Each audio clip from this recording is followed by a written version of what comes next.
দীর্ঘতম সমুদ্র সৈকত কক্সবাজারের লাবণী পয়েন্টে জমে উঠেছে বহুমুখী পাট পণ্যের মেলা। 5 দিন ব্যাপী এই মেলায় রয়েছে ঘর সাজানোর বিভিন্ন জিনিসপত্র সহ পাটের তৈরি নানা রকম বাহারি পণ্য। এদিকে সরকারের প্লাস্টিক বন্ধের উদ্যোগকে স্বাগত জানানোর পাশাপাশি এসব পাট পণ্য দেখে মুগ্ধ ক্রেতা ও দর্শনার্থীরা। অপরদিকে পরিবেশ রক্ষায় এ পণ্যের প্রসার ও প্রচার বেশি প্রয়োজন বললেন পরিবেশবিদরা। বিস্তারিত শুনুন প্রতিবেদনে। কক্সবাজারে চলছে 5 দিন ব্যাপী বহুমুখী পাটপণ্যের মেলা।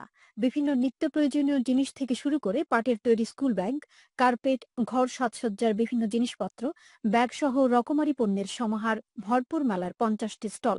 সে সাথে আছে শৌখিন নানান জিনিসপত্র।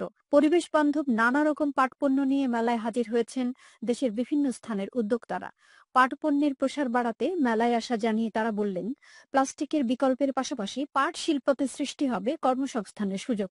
আবার দেশের গণ্ডি পেরিয়ে এসব পণ্য যাচ্ছে বিদেশেও, বললেন উদ্যোক্তারা। এই কক্সবাজারের পরে ইনশাল্লাহ হয়তো আমরা খুলনায় যাচ্ছি। এরকম প্রতিটা জেলায় জেলায় পাটকে প্রমোট করার জন্য যাওয়া হচ্ছে। পাট দিয়ে ব্যতিক্রমী যে প্রোডাক্টগুলো হচ্ছে সেগুলো হচ্ছে পলিথিন বা লেদার বা রেক্সিন যেগুলো আছে এগুলোর বিকল্প হতে পারে, আমাদের দেশে একটা কর্মসংস্থানের সৃষ্টি হতে পারে। আমরা পাট পণ্য বিভিন্ন দেশে রপ্তানি করি, জাপান, নরওয়ে, নেদারল্যান্ড, এসব দেশে আমাদের পণ্য রপ্তানি হয়। এদিকে মেলায় নিত্যদিনের বিভিন্ন পণ্য একসাথে পেয়ে খুশি দর্শনার্থী ও ক্রেতারা।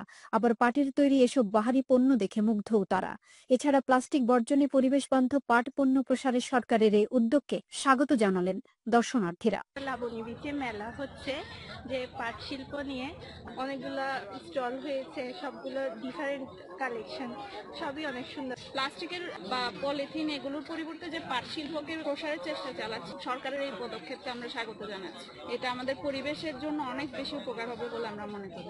অপরদিকে প্লাস্টিকজাত পণ্য ও পলি ব্যবহার বন্ধে পাটের উৎপাদন বৃদ্ধি ও পাট পণ্য নিয়ে গবেষণা এখন সময়ের দাবি জানিয়ে বাংলাদেশ পরিবেশ আন্দোলন বাপার জেলা সভাপতি HM এরশাদ বলেন, পরিবেশ রক্ষায় পাট পণ্যের সহজলভ্যতার পাশাপাশি এর ব্যবহারে মনিটরিং, সচেতনতা সহ প্রচার বাড়ানো প্রয়োজন। পরিবেশের কথা বিবেচনা রাখলে বেশি করে পাট পণ্যের সহজলভ্যতার পাশাপাশি এর ব্যবহারে প্রচার ও মনিটরিং বাড়ানো প্রয়োজন বলে আমি মনে করি। সৈকতের লাবণী পয়েন্টে এই মেলার আয়োজন করেছে পাট অধিদপ্তর, জেলা প্রশাসন, jute diversification promotion centre JDPC। প্রতিদিন সকাল 10টা থেকে রাত 8টা পর্যন্ত অনুষ্ঠিত বহুমুখী এই পাট পণ্যের মেলা শেষ হবে 8ই ফেব্রুয়ারি। শামীম আক্তার, বাংলাদেশ বেতার, কক্সবাজার।